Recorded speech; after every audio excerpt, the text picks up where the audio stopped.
in the internet, the individual and groups of people who started giving predictions about the end of the world, o ang tawag nila ay doomsday.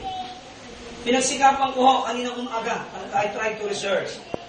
But as I tried to look for them, one by one, or group by group, kung kailan at kung saan nila ibinigay ang kanilang prediksyon patungkol sa pagkagunaw ng mundo, alam niyo na boring ako mga kapatid. I got bored. Sapagkat ang dami. Simula't sa unang-una pang panahon hanggang 2012 may prediction na about the end of the world. Hindi ko na sila masyadong pinag-aksayahan ng panahon. May mga ilan lang ako mga tinake notes na mga grupo ng tao at individual na mga tao na nagpahayag patungkol sa pagkagunaw ng mundo o katapusan ng sanlibutan. Nagsimula ito 30 CE. Tinignan ko kung ano yung CE. Alam ko Christian education. Yung pala Christian era. Panahon ng mga unang Kristiyano. At yun ay panahon ng 1st century. So nagsimula 30 Christian era, 1st century, may mga nagpredict na patungkol sa pagwawakas ng panahon, pagkagunaw ng mundo. Eh samantala ng 1st century, ang 30 Christian era ay panahon pa lang na nagsisimula ang iglesia ng Panginoon. Tapos may prediction na kagad ng end of the world. Pero hindi nangyari. Panahon ng 60 CE, 2nd century, ganun din ho, may prediction din that the world will come to an end at 60 Christian era. But it didn't happen. Hindi ito nangyari. Panahon ng 90 Christian era. 365 Christian era. Ito na, layo na ng nilakbay. 375 to 400 Christian era o century. 500 Christian era. 968 Christian era. 992 Christian era. Hanggang sa January 1, 1,000 hanggang sa May 1,000 hanggang sa 1,005 to 1,006 hanggang sa 1,033 is the 1,000 year anniversary death of Jesus Christ. May nagpredict na eksaktong 1,000 taon ng anniversary ng kamatayan ni Jesus Christ, the world will come to an end. But it didn't happen. In 1147, Gerald of Polde, hindi ko alam kung Polde ito, Polde, no? Decided that the millennium had actually started in 306 CE, Christian era, during the time of Constantine reign.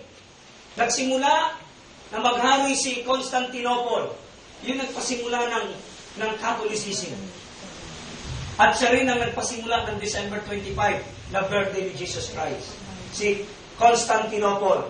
Sabi ni Gerald of Polde, noong taong maghari si Constantinople, yun yung panahon na magsisimula ng magwakas ang mundo. But it didn't happen.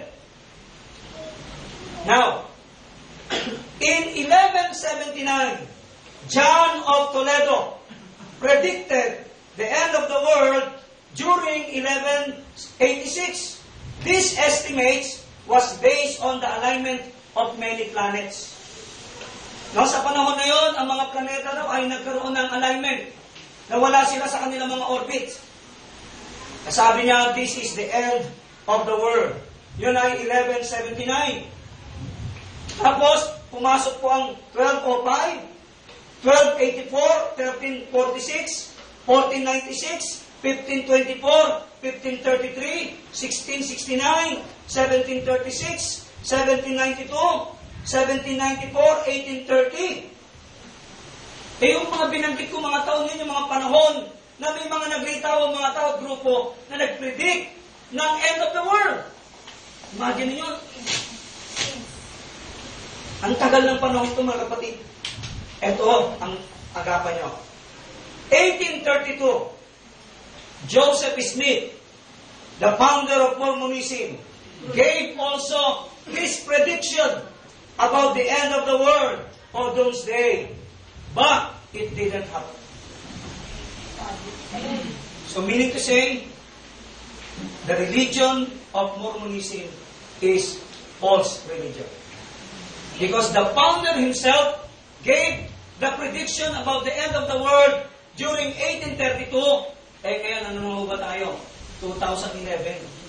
Pag hindi nangyari, you belong not to Christ. You belong to Antichrist. Amen? Rampakan natin ang Panginoon. Will tell us that these religions are not from God. Kasaysayan pa lang ang magsasabi, ang mga samahan ng pananampalatayang ito ay hindi sa Diyos. How much more kapag ang Biblia na ang nagsalita patungkol sa kanila. Talagang lalabas ang ebidensya na talagang hindi sila sa Diyos. Hello? Andiyan po ba tayo?